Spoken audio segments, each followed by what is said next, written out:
Hi friends, Shobha ಕಿಚನ್ಗೆ ಸ್ವಾಗತ. ನಾಗರ ಪಂಚಮಿ ಹಬ್ಬ ಬರಾಕತ್ತೈತಿ. ಜೋಳ ಹುರಿದು ಹೆಂಗಂತ ನೋಡೋಣ ಬರ್ರಿ. ಅರ್ಧ ಗ್ಲಾಸ್ ಜೋಳ ತೊಗೊಂಡಿನಿ. ಇವಾಗ ಪಾತ್ರೆ ಇಟ್ಟು ಗ್ಯಾಸ್ ಆನ್ ಮಾಡಿ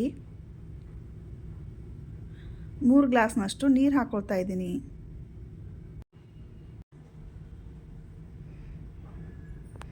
ನೀರು ಚೆನ್ನಾಗಿ ಕುದಿಬೇಕು.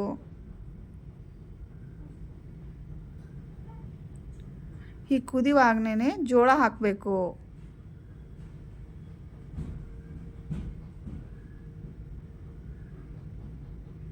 ಒಂದು ಸಾರಿ ಜೋಳ ನೀರಲ್ಲಿ ಮಿಕ್ಸ್ ಮಾಡಬೇಕು.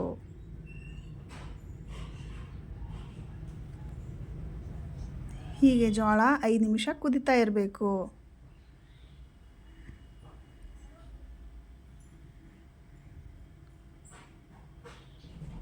ನಂತರ ಗ್ಯಾಸ್ ಆಫ್ ಮಾಡಿ 5 ನಿಮಿಷ ಅದೇ ಪಾತ್ರೆಯಲ್ಲಿ ಬಿಡಬೇಕು.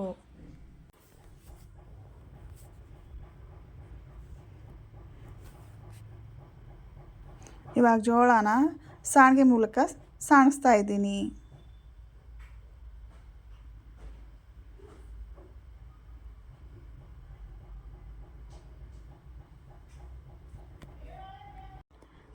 ಅದೇ ಜೋಳದ ಮೇಲೆ ತಂಪಾದ ನೀರನ್ನು ಹಾಕ್ತಾ ಇದ್ದೀನಿ.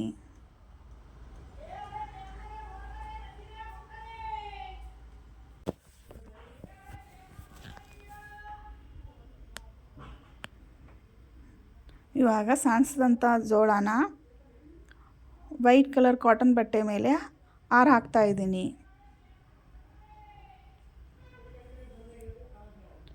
ಈ ಜೋಳನ 4 ರಿಂದ 5 ಗಂಟೆಗಳ ಕಾಲ ಮನೆಯಲ್ಲೇ ಹಾಕಬೇಕು. ಹೀಗೆ ಜೋಳನ ಹಾಕಬೇಕು.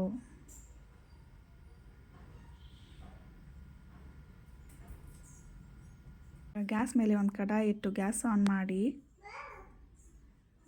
ಕಡಾಯಿ ಕಾದಾದ್ಮೇಲೆ ಸ್ವಲ್ಪನೇ ಜೋಳ ಹಾಕಬೇಕು. ಹೀಗೆ ಜೋಳನ ಹುರಿತಾ ಇರಬೇಕು.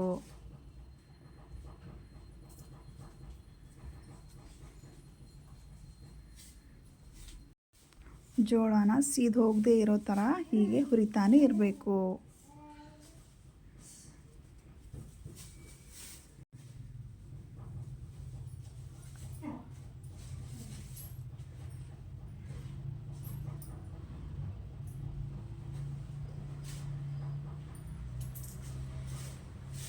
ಜೋಳ ಹುರಿಯುವಾಗ ಮೀಡಿಯಮ್ ಫ್ಲೇಮ್ನಲ್ಲಿರಬೇಕು.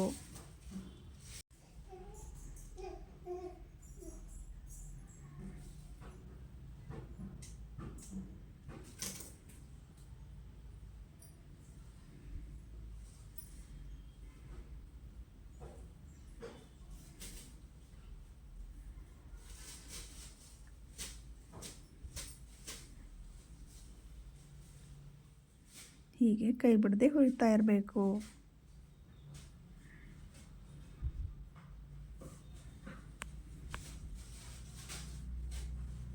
ಇವಾಗ ಜೋಳ ಸಿಡಿತಾ ಇದೆ.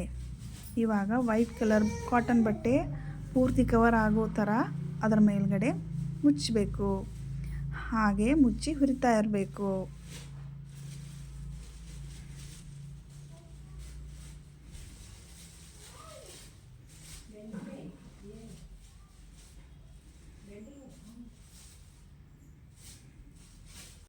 ಹೀಗೆ ಬಟ್ಟೆ ಕವರ್ ಮಾಡಿ ಹುರಿತಾನೆ ಇರಬೇಕು. ಇವಾಗ ಜೋಳ ರೆಡಿಯಾಗಿದೆ.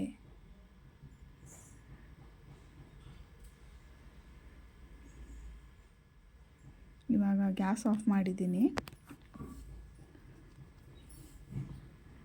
ಈ ಜೋಳನ ಬೇರೆ ಪಾತ್ರೆಯಲ್ಲಿ ಹಾಕ್ತಾ ಇದ್ದೀನಿ. ಇವಾಗ ಹುರಿದ ಜೋಳ ರೆಡಿಯಾಗಿದೆ.